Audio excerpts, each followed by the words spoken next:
Assalamualaikum warahmatullahi wabarakatuh. Waalaikumsalam warahmatullahi wabarakatuh. Perkenalkan, nama saya Mas Dar dari Sumeneb, Madura. Oh ya, Ada beberapa pertanyaan, Ustaz. Di Indonesia ini ada beberapa ormas Islam, yaitu informasi dari Google sekitar 65.000 lebih ormas Islam. 65.000. 65.000 lebih. Lihat di Google, entah Ya. valid atau tidak. Dari semua ormas yang ada ini, semua sudah mengklaim bahwa dirinya itu sudah menjadi ahli sunnah wal jamaah. Ahli sunnah wal jamaah. Sementara akhir-akhir ini kita juga bisa lihat di YouTube betapa memanasnya. Yang satu mengatakan bahwa saya adalah pasukan berani mati, sedangkan yang satunya mengatakan bahwa saya pasukan berani mati. Dari fenomena-fenomena ini, seperti kita ini yang masyarakat biasa yang keislamannya mungkin di bawah standar, Ustaz, bagaimana menyikapi ormas-ormas yang ada ini? Sebenarnya seperti apakah yang benar di dalam Islam itu? Ormas-ormas seperti apakah yang benar, yang sekiranya kita harus ikuti di dalam melaksanakan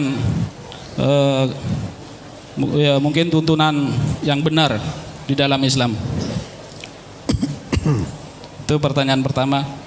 Kedua, mungkin pertanyaan kedua, Ustaz, masalah sholat.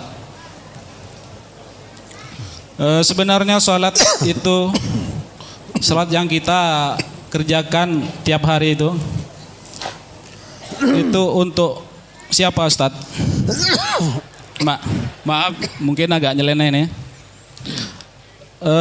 Kalau misalkan salat itu untuk diri kita sendiri, bagaimana dengan bacaan iftitah, innas salati wa nusuki wa mahyaya wa mamati lillahi rabbil alamin. Salatku, hidupku dan matiku hanya untuk Allah, Tuhan seluruh sekalian alam. Sedangkan Ustadz pernah menjelaskan pada surat Az-Zumar, entah surat keberapa, saya lupa, bahwa Allah itu tidak butuh salat seorang, tidak butuh iman seorang, bahkan sedunia orang tidak beriman kepada Allah, Allah tidak akan berubah.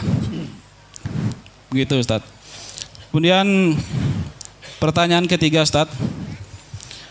Banyak manusia di dunia ini merasa kenal kepada Allah, bukan sebaliknya, malah dikenal sama Allah. Kadang kita ajak salat, ayo salat, dia bilang, kenapa saya harus salat? Wong saya sudah kenal, sudah dekat kepada Allah, gitu. Biasanya hal ini dimiliki oleh orang yang punya ahli kebatinan mungkin. Kemudian yang pertanyaan terakhir, Ustaz, masalah masjid. Kita ketahui bahwa masjid di dunia ini yang pertama dibangun adalah Masjid Haram di Mekah, kemudian Masjid Aqsa. Dan kita tahu bahwa masjid-masjid ini fungsinya yang kita tahu bahwa untuk sholat. Nabi diperintahkan sholat setelah umur, kalau tidak salah 40 tahun, waktu dia Isra Mi'raj. Yang ingin saya tanyakan, untuk apa masjid-masjid ini sebelumnya, Ustaz? Sebelum Nabi diperintahkan untuk sholat, seperti Masjid Aqsa di Palestina atau Masjidil Haram di Mekah ini. Begitu saja, Ustaz, pertanyaannya. Atas jawabannya terima kasih. Assalamualaikum warahmatullahi wabarakatuh. Waalaikumsalam warahmatullahi wabarakatuh. Siapa bisa menjawab pertanyaan ini? Yang ditanyakan itu betul, kenyataannya seperti itu kan? Umat Islam masa satu sama lain tantang-tantangan. Saya pasukan berani mati. Yang satu juga saya pasukan berani mati. karena berani mati semua. Nah, jatawur yang diundang Allah, Allahu Akbar. Gini ya, Allahu Akbar, perang podo-podo wong Islam. Apa kata Nabi? Kalau terjadi begitu, al-qatil wal maktul finnar. Kamu berani mati untuk seperti itu, berarti berani mati untuk masuk neraka. Kalau saya nggak berani mati untuk itu. Mau berani mati kok perang sama orang Islam itu gimana? Lalu kok sampai organisasi Islam sama Islam kok sampai terjadi itu tuh apa sebabnya? Ya, itu jelas jauhnya dari aturan Islam. Karena berselisih kalau sesama Islam jalan keluarnya itu jelas. Allah menjelaskan fa in tanaza'tum fi syai'in apa? Faruddu ila Allah wa rasuli. Kembali pada Allah dan Rasulnya. Kalau kembali pada Allah dan Rasul, tidak ada perselisihan umat Islam yang tidak bisa terselesaikan. Harus selesai. In kuntum tu'minuna billah, kalau kamu beriman kepada Allah. Nah kalau sudah begitu tuh tentu tidak kembali pada Allah dan Rasul, tapi semua kembali kepada hawa nafsu. Maka hawa nafsu itulah ammaratum bisu, selalu menyuruh kamu kepada yang jelek. Masa berani mati untuk masuk neraka itu? Maksudnya jagoan, saya pasukan berani mati masuk neraka kok berani? Ya. Mestinya saya pasukan berani untuk menyapa lebih dahulu, karena Nabi kita mengatakan orang yang paling baik, yang mulia itu orang yang memberi salam lebih dahulu. Kalau jadi perselisihan atau sampai ya meneng-menengan, kita menegur dulu itu yang lebih baik. Kata Nabi berselisih itu ya boleh, neng-nengan itu boleh, tapi selama 3 hari saja. Coba diakhiri dengan mati. Nah, kalau demikian itu kita kembali pada ayat. Coba dibaca surat Ar-Rum 31 32. Sebenarnya Quran sudah cukup lengkap sudah. Kalau memakai Islam betul, dunia ini aman sudah. Ya, dunia Indonesia apalagi yang katanya mayoritas beragama Islam, kalau mengaku Islam betul, mengamalkan Islam betul, mesti aman. Jangan semua mengklaim saya sudah ahlu sunnah wal jamaah, tapi prakteknya tidak ahlu sunnah. Ya, kita ngaku Quran sunnah, prakteknya tidak. Kalau nurut sunnah, orang Islam sama orang Islam itu haram darahnya, haram kehormatannya, haram hartanya. Al muslimu lil muslimi haramun damuhu wa irduhu wa maluhu. Haram. Kalau orang Islam sampai berkelahi itu jangan mengharap pahala, apalagi sampai mati, jangan merasa mati syahid. Matinya finnar, masuk neraka.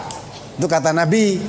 Orang Islam sama orang Islam sama-sama ya menghunus pedangnya, berkelahi, mati, al-qatil wal maktul finnar.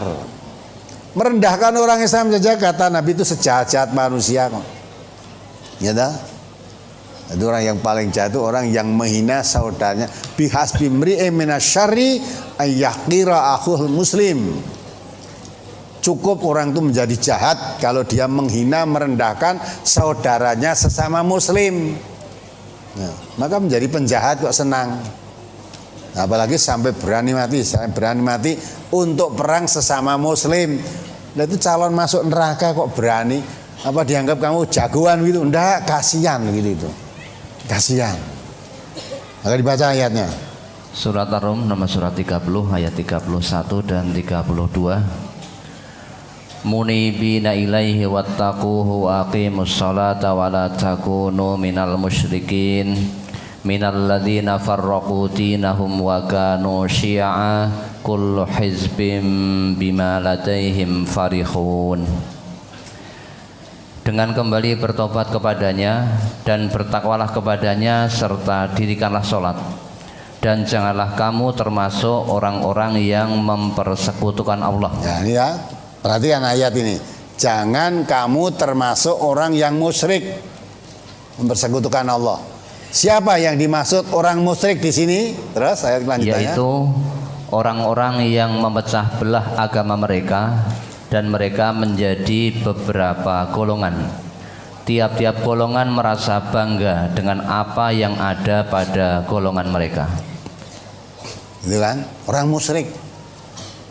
Allah menjelaskan di sini padahal, ya kan? Wala takunu minal musyrikin. Kamu jangan menjadi orang yang musyrik. Inna syirka la dzulmun adzim. Musyrik itu suatu perbuatan kezaliman yang besar. Maka jangan sekali-kali kamu menjadi orang yang musyrik. Orang yang musyrik di sini bukan orang menyembah patung saja, tapi diterangkan ayat berikutnya tadi, siapa orang musyrik itu? Diterangkan oleh Allah di situ, alladzina apa itu? Tafarraqu dinahum. Orang yang memecah belah agamanya, ya, menjadikan bergolong-golong, berpartai-partai. Kullu hizbin bima ladaihim farihun. Setiap golongan atau setiap partai dari pecahan-pecahan agamanya tadi merasa paling benar sendiri, bangga dengan apa yang ada. Selain golonganku semuanya salah, semuanya sesat. Saya yang calon ahli surga. Nanti kalau sudah begitu, musyrik gitu. Musyrik, mempertahankan golongan. Maka pada ayat 52 coba dibaca. Al-Mu'minun. Al-Mu'minun ayat 52, 53. Al-Mu'minun nomor 23 ayat 52 dan 53. Wa inna hadhihi ummatukum ummatan wahidatan wa ana rabbukum fattaqun fataqatta'u amrahum bainahum zubura kullu hizbin bima ladaihim farihun. Ayat ini dicamkan betul ini. Jangan kita menuduh orang-orang musyrik yang menyembah patung, yang suka selamatan, yang suka, bukan itu saja. Salah-salah kita masuk dalamnya. Mbak dibaca. Sesungguhnya agama tauhid ini adalah agama kamu semua, agama yang satu. Nah, agama yang satu. Jadi agama Islam ini agama yang satu. Terus? Dan aku adalah Tuhanmu, maka bertakwalah kepadaku. Ya, takutlah kamu padaku. Wa in hadza ummatukum ummatan wahidah wa ana rabbukum fattaqun. Agama Islam ini agama yang satu, aku Tuhanmu, maka takwalah kamu, takutlah kamu kepadaku. Artinya tetap jagalah agama Islam yang satu, tetap satu. Terus ayat berikutnya, kemudian mereka, yakni pengikut-pengikut Rasul itu, menjadikan agama mereka terpecah belah menjadi beberapa pecahan. Tiap-tiap golongan merasa bangga dengan apa yang ada pada sisi mereka masing-masing. Fataqatta'u amrohum bainahum zubura. Gitu? Jadi orang yang mengaku beragama Islam, pengikut-pengikut Rasul, ya, malah mengaku saya pengikut sunnah, saya mengikuti Quran sunnah, itu pengikut Rasul. Oh, ternyata dia menjadikan, memotong-motong, memecah belah agama yang satu tadi menjadi beberapa pecahan. Setelah menjadi beberapa pecahan tadi, yang dibanggakan bukan Islamnya. Kullu hizbin bima ladaihim farihun. Akhirnya masing-masing pecahan tadi merasa bangga dengan apa yang ada pada pecahannya tadi, bukan Islamnya lagi. Maka saya tekankan sama sekali jangan sampai terjadi majelis tafsir Al-Quran menjadi golongan yang merasa bangga, merasa paling benar sendiri. Karena Allah mengatakan di dalam satu ayat, Allah menjelaskan, jangan wala tuzakku anfusakum huwa a'lamu bimani taqo. Jangan kamu merasa dirimu suci, benar sendiri, merasa bertakwa sendiri. Huwa a'lamu bimani taqo. Allah lah yang mengetahui siapa yang bertakwa.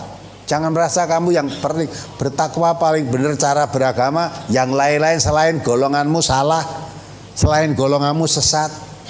Ya, lah perkara kita dianggap orang-orang lain sesat tidak apa-apa. MTA itu aliran sesat, MTA itu aliran Wahabi, MTA itu aliran radikal. Sakarmu kamu muni sakarmu. Ya, tapi kita tidak akan marah, kami tidak membela MTA. Kamu tidak mau MTA boleh kok, tapi jangan menolak Quran dan sunnahnya. Ini Quran dan sunnah saking gedhe saka MTA Walaupun di hadisnya bener, ayatnya bener, saya menyampaikan MTA enggak mau. Jadi tadi hadis saya bacakan, ya. Inna asdaqal hadithi kitabullah wa khairul hadi hadi Muhammadin wa syarrul umur muhdatsatuha. Jadi loh, ya. Sebaik-baik ucapan itu Al-Quran, sebaik-baik petunjuk Rasulullah. Ya, sejelek-jelek urusan ibadah yang diada-adakan. Setiap ibadah yang diada-adakan bid'ah. Tiap bid'ah sesat, sesat masuk neraka. Ini hadis Nabi. Kalau yang menyampaikan MTA, lo MTA bid'ah ke wong, ini salah kupingnya, itu salah dengar. Ya. Ini hadis Nabi. Ya, maka jangan sampai MTA terus kabeh wong bid'ahke awake dhewe sing paling bener. Dustu hadis Nabi ini dibaca itu mengenai kita juga. Kalau kita melaksanakan ibadah yang tidak nurut contoh, itu bid'ah yang kita lakukan. Kalau kita melakukan ibadah bid'ah, jangan harapkan surga. Kata Nabi, kullu bid'atin dhalalah wa kullu dhalatin fin nar, masuk neraka. Maka kita mengerti itu hadis Nabi, nah, terus kita berusaha teliti ibadah kita itu ada bid'ahnya enggak. Kalau ada segera berhenti, ikuti sunnah. Nah, orang yang enggak suka, mosok ngaji kok merangkai bid'ah saja. Ya. Nah, memang bid'ah itu ada kaitannya dengan sunnah. Kalau ibadah tidak sunnah berarti bid'ah. Kalau ibadahnya tidak bid'ah berarti mengikuti sunnah, itu loh. Tidak bisa itu diterangkan satu tok. Nah, makanya sehingga kalau kita menjadi sekarang MTA itu sedang tumbuh di mana-mana seluruh Nusantara ini. Itu kemarin saya dapat berita dari saudara kita Pak Heru Seswanto itu, alhamdulillah. Kalau kemarin Indonesia itu dari Sabang sampai Merauke yang belum ada Hana Sabang. Sekarang sudah ada perintisan, katanya di Sabang sudah ada kelompok kajian jumlahnya 16 orang. Di Sabang sudah ada. Dan 16 sithik wong Sabangnya penduduk yang wong sithik, ya ta? Sithik. Alhamdulillah sudah ada itu. Ini nanti dari Sabang sampai Merauke berjajar pulau-pulau. Itu ada MTA-nya semua. Ya ta? MTA bukan merupakan golongan tersendiri, tapi bagian dari umat Islam yang satu tadi. Umat Islam satu. Kamu MTA itu agamanya apa? Wong namanya MTA yang dipelajari Quran dan Sunnah, ya jelas Islam. Ya, kalau Islam dengan ormas ini, ormas itu Islam, itu saudara kita, bagian dari kita, sama-sama Islam. Lah kok beda pahami? Perkara beda paham itu bukan baru sekarang. Zaman Nabi pun sudah ada perbedaan pendapat, ya. Zaman 4, ya, keempat ulama besar yang dikatakan madhab itu Imam Syafi'i, Imam Hanafi, Imam Maliki, Imam Hambali. Jangan dikira itu selalu sama pendapatnya. Pendapatnya pun berbeda-beda. Tetapi itu semua penilainya nanti Allah yang akan menentukan siapa yang benar, siapa yang salah. Antar kita tidak boleh merasa aku yang paling benar, nggak boleh. Maka itulah kita jaga, jangan sampai kita menjadi orang musyrik, mensekutukan Allah, mengagung-agungkan MTA, bangga dengan MTA-nya, lupa dengan Islamnya. Sampai nek diarani kamu orang Islam nek urung nyebut MTA nek susulkan. Kamu Islam? Iya, saya Islam MTA. Ya. Saya Islam MTA. Tidak ada Islam MTA, itu enggak ada. Jadi agama yang sah di sisi Allah itu Islam. Inna dina indallah Islam, titik. Orang gue Islam MTA, Islam apa, Islam B, Islam C, rahene. Yang satu, saya Islam Ambon. Saya Islam Indonesia, saya Islam ora eneng golekno ning besok ya ayat atau hadis ndak bakal ketemu. Islam MTA itu bakal ketemu. Islam Jawa ya ndak akan ketemu. Dan ndak akan ketemu bukan Islam diembel-embeli apa-apa, nggak ada. Nah, maka Allah mengatakan wa inna hadhi ummatukum ummatan wahidah wa ana rabbukum fattaqun. Agama Islam itu agama yang satu, dan agama yang satu, agama Islam itu hanya aku Allah. Maka takwalah kamu kepadaku. Tapi orang-orang yang menjadi pengikut Nabi yang mengatakan sunnah, ahlu sunnah tadi ya, pengikut semua mengatakan wong Islam, saya pengikut Nabi. Lah kok do pecah belah? Fataqata amrohum bainahum zubura. Kullu hizbin bima ladayhim farihun. Jadi orang-orang yang menamakan pengikut-pengikut Nabi tadi memecah belah agama Islam yang satu tadi menjadi bergolong-golong. Tiap golongan merasa bangga dengan golongannya, bukan bangga dengan Islam yang satu itu lagi, bukan. Nah, yang begitu itu termasuk syirik. Ya, berbuat syirik, sedang syirik itu la zulmun adzim. Syirik itu perbuatan dolim yang besar. Dan tidak ada tempatnya di surga orang syirik itu tidak ada. Justru dosa yang paling tidak diampuni Allah itu syirik. Coba dibaca ayatnya. Surat An-Nisa ayat 48. Innallaha la yaghfiru an yushraka bihi wa yaghfiru ma duna dzalika liman yasha wa man yusyrik billahi faqad iftara isman 'adzima. Sesungguhnya Allah tidak akan mengampuni dosa syirik, dan Dia mengampuni segala dosa yang selain dari syirik itu bagi siapa yang dikehendakinya. Barang siapa yang mempersekutukan Allah, maka sungguh ia telah berbuat dosa yang besar. Ya. Allah tidak mengampuni dosa syirik, tapi mengampuni dosa-dosa selain syirik kepada siapa yang dikehendaki. Dikunci di akhir ayat itu, ya dah. Barang siapa berbuat syirik, wa may yusyrik billah faqad iftara isman adzima. Siapa berbuat syirik itu sudah berbuat dosa yang besar. Ini tidak sekedar dosa yang besar. Terus dikuatkan lagi 116-nya. An-Nisa 116. Innallaha la yaghfiru an yushraka bihi wa yaghfiru ma duna dzalika liman yasha wa man yusyrik billahi faqad dhalla dhalalan ba'ida.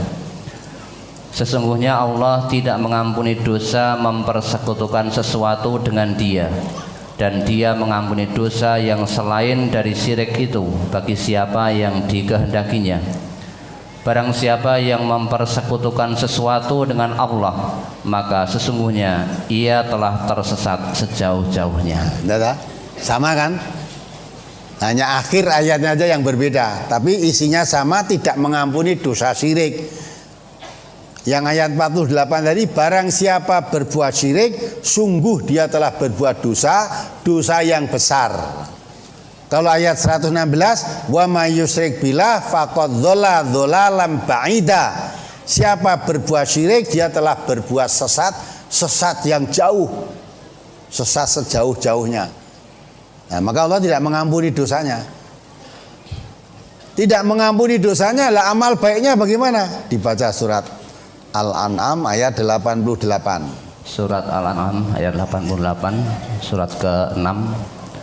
Zalika hudallahi yahdi bihi man yasha'u min ibadihi walau asyraku la habita anhum ma kanu ya'malun.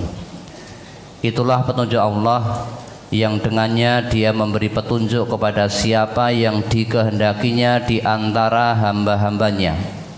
Seandainya mereka mempersekutukan Allah, niscaya lenyaplah dari mereka amalan yang telah mereka kerjakan. Hati-hati kan, tidak merasa jangan-jangan kita berbuat syirik dengan membangga-banggakan golongan, ya, dengan merasa benar sendiri nyalahkan yang lain-lain karena beda paham. Semua orang harus seperti kita, tidak bisa itu. Apa jaminan kalau kamu benar sendiri mesti kamu yang masuk surga? Karena tidak ada yang masuk surga kecuali orang yang benar. Nanti jadi Yahudi dan Nasrani berolok-olokan. Ada orang Yahudi dan Nasrani menganggap, awalnya itu menganggap tidak ada yang masuk surga kecuali Yahudi dan Nasrani. Tapi di belakang hari olok-olokan. Waqalatil yahudu laisatin nasara ala syai'. Wa qalatin nasara laisatil yahudu ala syai' wa hum yatlunal kitab. Orang Yahudi mengatakan orang Nasrani itu omongannya tanpa dasar itu. Nasrani balas yang tanpa dasar kebenaran itu ya Yahudi itu. Padahal kedua-duanya membaca kitab-kitabnya sama. Taurat, Injil itu akhirnya sama. Ya, syariatnya Injil itu mengikuti syariat Taurat. Ayat berikutnya, orang-orang yang tidak mengetahui akan sama seperti itu. Podo-podo Islami, podo-podo baca Quran. Yang satu mengatakan, mengklaim yang gak masuk surga golonganku. Kalau golonganmu itu sesat. Ya. Yang satu mengatakan, yang sesat itu kamu. Yang masuk surga itu golonganku. Nah itulah, itu sudah memecah belah agama Allah. Itu tidak disadari, kalau kamu begitu itu kamu berbuat syirik. Tidak saja diampuni dosamu, malah semua amal kebaikanmu habitat a'maluhum, rusak semua amalnya. Maka tidak akan masuk surga. Orang musyrik itu, amalnya rusak semua, dia jelas tempatnya itu di neraka. Na'udzubillah. Maka jangan sampai, ya, jangan sampai, coba dibaca sekali ayat surat Al-Maidah ayat 72 itu. Jelas ini. Surat Al-Maidah nomor 5 ayat 72. Laqad kafaral ladzina qalu innallaha wal masih ibnu Maryam wa qala al-masih ya bani Israil a'budullaha rabbi wa rabbakum innahu may yusyrik billahi faqad harramallahu alaihil jannata wa ma'wahun nar wa ma lidzalimina min ansar. Sesungguhnya telah kafirlah orang-orang yang berkata, sesungguhnya Allah ialah Al-Masih putra Maryam. Padahal Al-Masih sendiri berkata, hai Bani Israel, sembahlah Allah Tuhanku dan Tuhanmu. Sesungguhnya orang yang mempersekutukan sesuatu dengan Allah, maka pasti Allah mengharamkan kepadanya surga dan tempatnya ialah neraka. Tidaklah ada bagi orang-orang zalim itu seorang penolong. Ya kan? Wa may yusyrik billah faqad harramallahu alaihil jannah. Ya. Wa ma'wahun nar. Siapa berbuat musyrik kepada Allah, pasti dia masuk neraka dan haram untuk masuk surga. Di situ kan haramallahu alaihil jannah. Allah mengharamkan bagi orang musyrik itu di surga, haram. Nah, tempatnya di mana? Di neraka. Rusak amal semuanya, dosanya tidak diampuni, tempatnya di neraka. Masa itu akan kita pakai rebutan? Kita rebutan untuk masuk neraka. Gitu? Jangan menganggap kita begitu tidak apa-apa, itu kita termasuk berbuat syirik.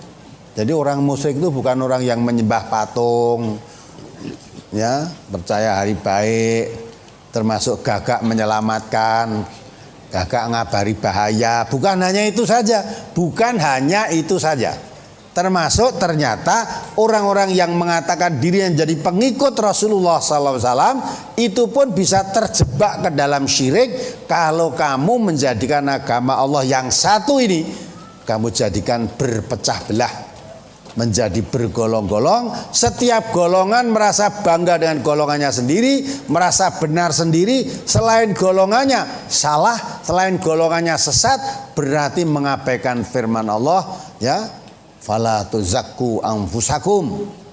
Jangan merasa dirimu yang benar sendiri, merasa suci, ya, yang lain salah. Huwa a'lamu bimani taqwa. Yang tahu siapa yang bertakwa itu Allah. Jadi kalau merasa saya lebih bertakwa dari saudara, ya, tidak bisa itu. Yang paling tahu takwa itu Allah. Nabi aja tidak tahu kok. Nabi itu tidak tahu melihat ini orang bertakwa tidak tahu. Malah Nabi mengatakan at-taqwa huna, at-taqwa huna, at-taqwa huna. Menunjuk di dadanya 3 kali, takwa itu di sini. Tidak bisa dilihat pakaiannya. Tidak bisa dilihat. Jangan dikira putri-putri yang pakai kudung besar ditutup semua, jangan dikira itu orang bertakwa. Bisa kudung besar untuk delik ke susu ada kok. Iya. Di mall itu pernah tuh di waktu ada. Sebenarnya saya ceritakan tuh di sini. Di Alfa. Mengapa? Dulu dibeli Alfa itu ketika sekarang yang jadi Carrefour itu dulu Alfa. Namanya swalayan ini jika dagangan ini nanti bayarnya carry. Lah kok waktu itu kita beli susu itu tidak boleh. Diambil sendiri tidak boleh. Nanti susunya ambil di penitipan barang Pak. Nah terus istri saya tanya, kenapa tuh? Biasa begini tidak boleh. Ya maaf Bu, maaf. Ya, ketika susu harganya naik mahal itu, ternyata ada maaf pula paling maaf karena istri saya kan berkerudung. Jadi ada wanita yang pakai kerudung besar, ternyata di sini ndelik susunya di. Ya, susu yang itu dibeli itu lah. Jadi orang di toko ning didelekke lah. Dari situ terus tidak boleh ambil sendiri. Nah orang itu apa bertakwa dia? Tidak, maka tidak bisa dilihat pakaiannya. Jangan dikira yang pakai jubah-jubah terus ketu putih-putih itu orang bertakwa. Ya. Yang tidak berketu rambutnya gondrong itu bukan orang bertakwa. Islam itu gondrong boleh enggak toh? Namanya gondrong itu gimana toh? Ya. Rambutnya sampai Nabi itu dalam riwayatnya Nabi itu rambutnya sampai di pundaknya gini. Gondrong tuh Nabi. Ya. Tapi bukan kumal. Nah kalau gondrong atau jukati disukati angel, jukati nganti ceklek. Ya nah. Nek cedak ambune ledis. Nah, itu ndak kupen, jadi yang ndak boleh kebersihannya dijaga. Rambutnya gondrong. Bukan itu. Maka Nabi mengatakan takwa itu di sini. Nggak bisa dilihat dohir pakaiannya, nggak bisa. Ya, orang yang sujudnya lama, batuknya hitam-hitam belum tentu orang bertakwa. Ya dah. Itu yang di hukum mati itu siapa? Freddy siapa? Freddy Budiman. Itu akhir-akhir kan pakai jubah panjang, batuknya ya wis sireng. Apa itu orang bertakwa? Kita nggak bisa melihat itu. Ya mudah-mudahan dengan ditembak itu dia ada bertobat dari bertakwa, dia masuk surganya Allah. Tapi kita tidak boleh mencela orang sudah mati dan tidak boleh memastikan dia sudah masuk. Tidak bisa. Yang tahu takwa itu hanya Allah. Nabi tidak tahu. Maka kelanjutannya itu setelah Nabi mengatakan at-taqwa huna itu terus melanjutkan Nabi. Ya. Bihasbi imri'in minas syarri ayyahqira ahul muslim.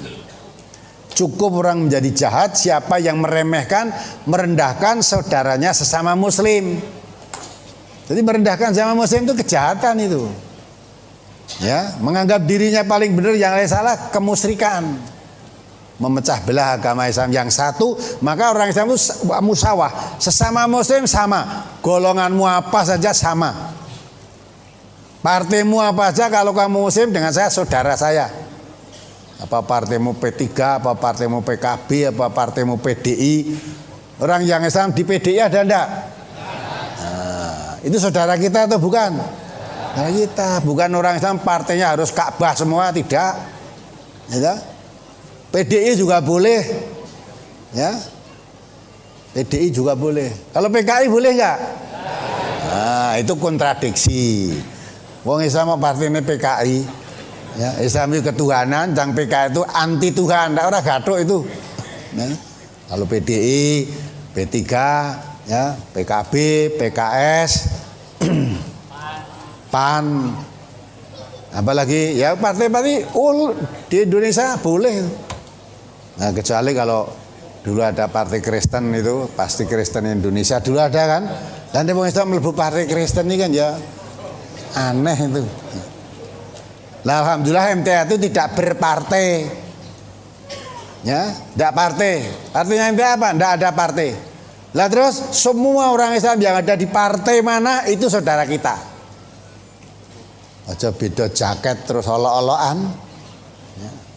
Beda baju olok-olokan, enggak. Semua orang Islam itu saudara kita.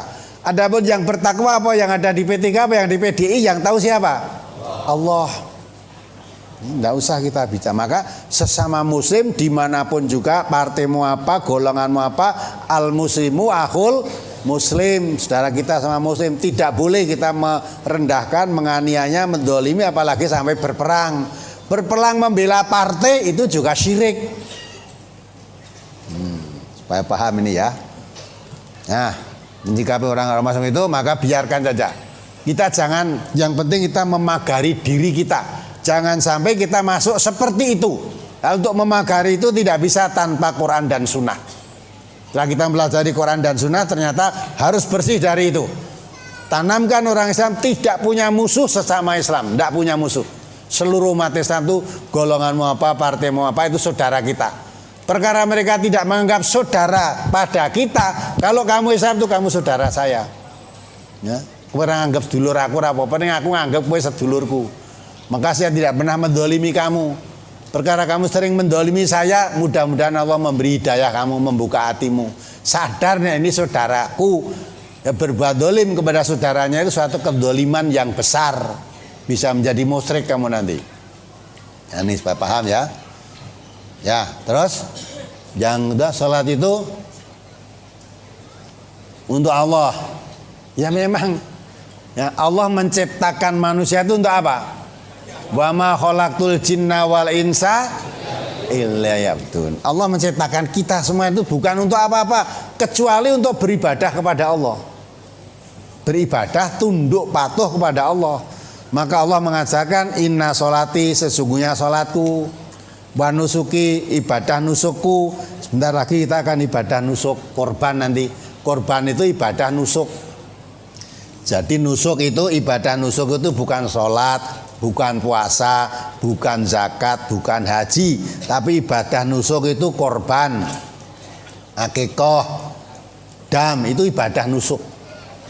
Ibadah yang wujudnya menyembelih hewan, tujuannya beribadah.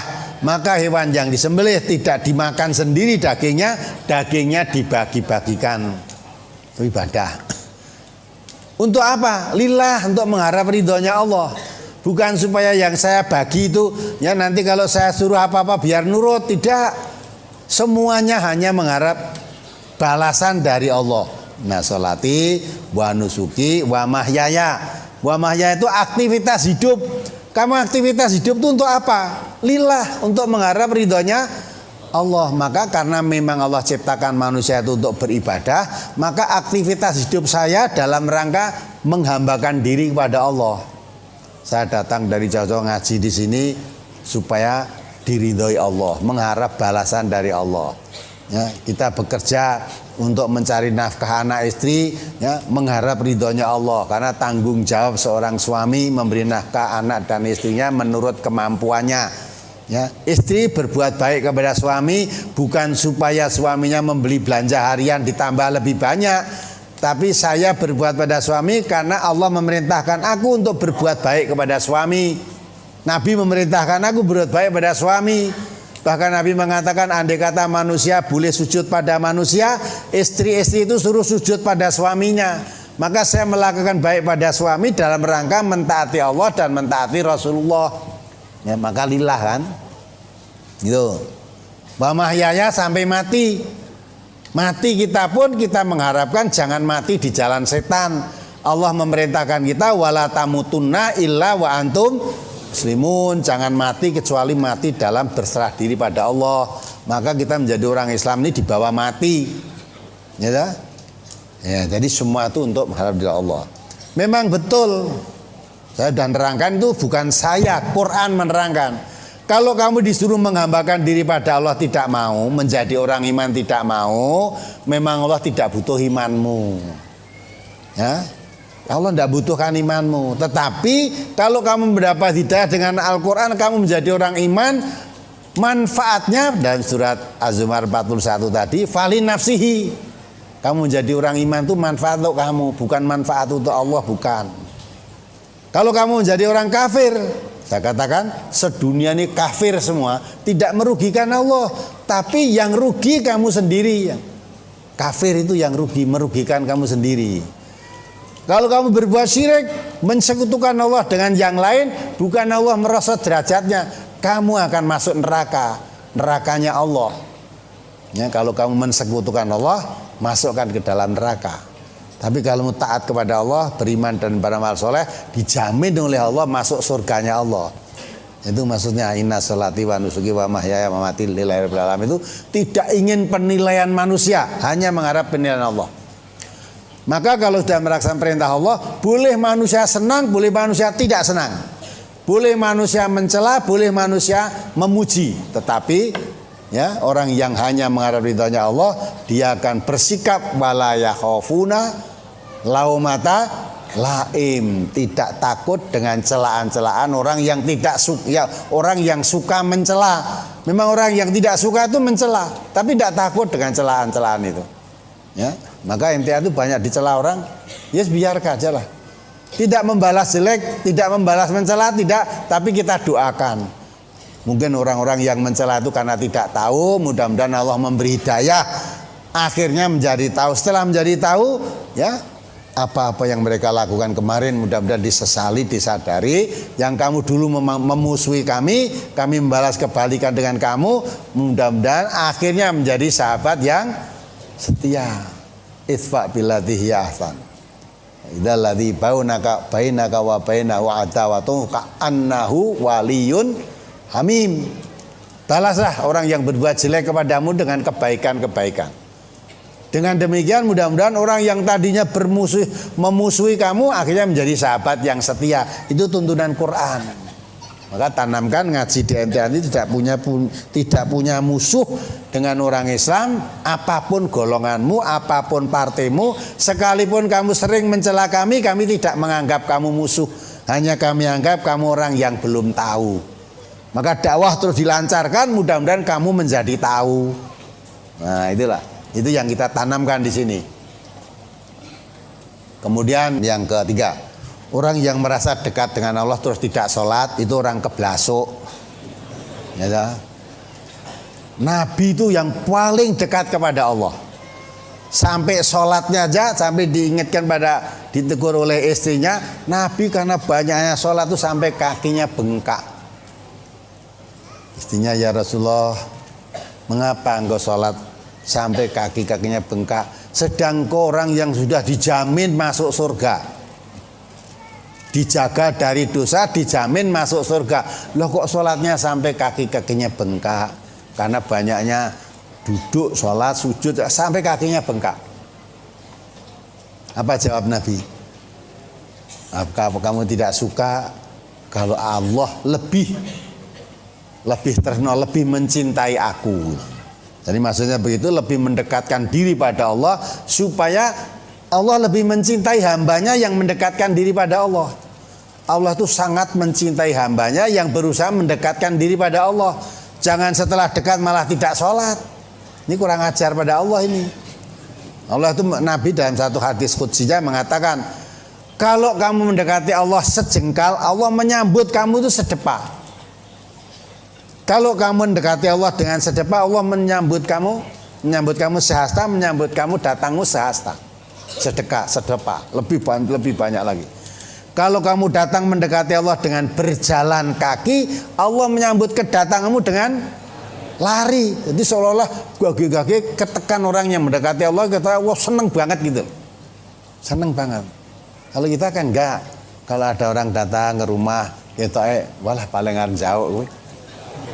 Gitu, orang jaluk buka pintu ya wegah. Tapi kalau ada orang naik, apalagi pejabat, wah jada wis buka ke pintu lebar-lebar. Monggo disambut neng dalan, monggo. Beda ta ini dengan lain, dengan Allah lain. Ya. Maka dari itulah orang yang paling dekat kepada Allah itu Nabi. Sedang Nabi sholatnya sampai begitu. Nah kok kita merasa dekat kalau malah jadi orang kurang ajar, tidak sholat, gitu. Katanya sudah manunggaling kawulolan Gusti. Nek aku wis menyatu karo Gusti Allah. Lah ka aku salat padha karo nyembah awakku dhewe, itu orang keblasuk. Jangan diikuti orang semacam itu. Ya. Bagaimana orang bisa menyatu dengan Allah? Ya, kamu menyekutukan Allah dengan yang lain aja kamu udah tidak diampuni dosamu, gugur semua amal baikmu. Lah kok malah kamu tidak sholat? Ya, dekat pada Allah kok malah jadi kafir, karena yang membedakan Islam dan kafir adalah sholat. Walaupun kamu mengatakan dekat pada Allah, neng kok ora sholat, oh kamu sekarang kafir, berarti jauh dengan Allah. Nah itu harus dipahami. Yang terakhir ya, untuk apa masjid sebelum ada perintah sholat ketika Isra Mi'raj, memang perintah Nabi Muhammad itu, wong Nabi yang terakhir, ya. Umumnya mengatakan Nabi diperintah sholat ketika Isra Mi'raj itu. Lah kok masjid sudah ada? Masjidil Haram malah ada sebelum, jangankan Nabi, jauh sekali waktu itu dibangun pada zaman Nabi siapa? Ibrahim. Itu justru dikatakan rumah ibadah yang pertama kali dibangun di dunia ini ya Masjidil Haram yang dibangun Ibrahim itu. Nah, untuk apa Masjidil Haram? Ya untuk ibadah. Ya. Jadi agama yang dibawa Nabi Ibrahim, yang dibawa Nabi Musa, Nabi Isa, Nabi semua Nabi sampai Nabi Muhammad itu semuanya agama Islam, mesti sholat, ibadah. Lah bentuk sholatnya namanya ibadahnya, ya ibadah yang diajarkan oleh Nabi Muhammad, diperintahkan oleh Allah kepada Nabi Muhammad kepada umatnya itu 5 waktu itu, 5 waktu. Lah ibadah nabi-nabi yang lain tidak sama dengan ibadah kita. Bagaimana ibadah nabi mereka? Nabi-nabi yang dulu bagaimana? Kita tidak mengetahui, tidak dosa. Yang penting kita mengetahui bagaimana tata cara ibadah nabi kita Muhammad. Karena diperintahkan kita mengikuti Nabi Muhammad SAW. Nabi Muhammad SAW itu sebagai uswah hasanah bagi umatnya. Tata cara beribadah pun selalu kama ra'aitumuni sholli. Salatlah kamu seperti kalau kamu melihat aku salat. Man amila amalan laisa alaihi amruna fahuwa raddun. Siapa melakukan ibadah yang tidak aku perintahkan ditolak. Maka kita harus faham betul tata cara ibadah yang dicontohkan Nabi kita Muhammad SAW. Seperti apa harus kita pahami betul, kita ngaji. Perkara sholatnya Nabi Ibrahim, sholatnya Nabi Musa, sholat Nabi Dawud, sholat bagaimana kita tidak tahu, tidak apa-apa, tidak dosa kita. Nah, itu dah. Tapi jelas semua nabi-nabi itu sholat, ibadah maksudnya. Nah, sholatnya bagaimana kita tidak tahu. Karena nabi itu hakikatnya mengajarkan Islam. Seluruh nabi mengajarkan Islam. Lah yang paling sempurna Islam yang diajarkan Nabi Muhammad. Maka Nabi Muhammad menggambarkan, andai kata Islam itu saya gambarkan seperti bangunan. Bangunan itu sudah jadi semua. Sudah jadi. Tinggal satu batu merah yang belum dipasang. Wes karek kurang satu batu merah tok. Semua sudah jadi sudah. Nah, Nabi mengatakan saya yang menjadi batu merahnya, yang kurang satu tadi saya. Maka Nabi datang membawa itu merupakan penyempurna agama-agama yang sudah diajarkan oleh Nabi yang dahulu. Agama apa? Agama Islam. Ya, agama Buddha, agama Hindu, agama Kristen, agama Konghucu itu tidak ada dalam Islam. Yang ada Islam itu agama itu hanya Islam. Nah, lah ada pun agama-agama yang lain Islam pun mengajarkan kita hormati mereka, jangan dipaksa untuk masuk Islam. Ya, la ikraha fiddin, tidak ada paksaan masuk Islam itu enggak ada. Nah, ada orang yang tidak agama lain lakum dinukum waliyadin, indah sekali Islam itu. Tidak pernah memaksa orang untuk masuk Islam, tidak pernah mengganggu orang yang tidak Islam untuk melaksanakan agamanya. Tidak pernah mengganggu. Kamu orang Kristen tiap hari Minggu ke gereja, silahkan ke gereja. Kamu ke kelenteng, silahkan ke kelenteng. Tidak pernah kita mengganggu. Orang Islam tidak pernah mengganggu. Ya. Malah dilindungi kok, zaman Nabi kan ada tuh. Orang yang non muslim hidup di pemerintahnya dilindungi. Kalau dia mau mentaati aturan-aturan Islam, aturan-aturan di negeri itu, walaupun ya tidak mau sholat, tidak mau zakat, tidak apa-apa. Tapi kamu sebagai orang non muslim, kafir, hidup di pemerintah Islam, kamu wajib bayar pajak. Karena kamu dari menghirup udara dari itu, tanah dari itu, apapun dari negeri itu kamu bayar pajak. Kalau orang Islam hidup di negeri yang berlaku syariat Islam tidak wajib bayar pajak, tapi wajib apa? Zakat. Pajak tidak ada orang Islam pajak. Loh, kita itu ya zakat ya pajak. Iya. Kamu hidup di mana? Nah, kita hidup di negeri Republik Indonesia ini, ya. Yang menurut agama Islam kamu berkewajiban zakat. Menurut negeri Republik Indonesia kamu berkewajiban pajak. Nah, sekarang ini sedang rame-rame apa? TA, teks amnesti pajak. Kalau kamu tidak bayar pajak dihukum, hukuman pemerintahan nanti. Ya, kalau tidak mau membayar zakat dihukum oleh Allah nanti. Maka yang orang Islam yang baik hidup di negeri ini, jadilah orang Islam yang baik, taati peraturan agamanya. Jadilah warga negara yang baik, taatilah peraturan negaranya. Indah tahu Islam itu ngajarkan, tidak suruh menentang, enggak, taati peraturan negara. Ya, saya rasa cukup. Sehingga masjid-masjid yang sudah ada sebelum Nabi Muhammad itu semua digunakan untuk ibadah. Masjidil Haram, Masjidil Aqsa. Masjidil Aqsa dibangun Nabi belum ada itu, ya. Lainnya Masjid Nabawi itu dibangun zaman Nabi itu, Nabi Muhammad.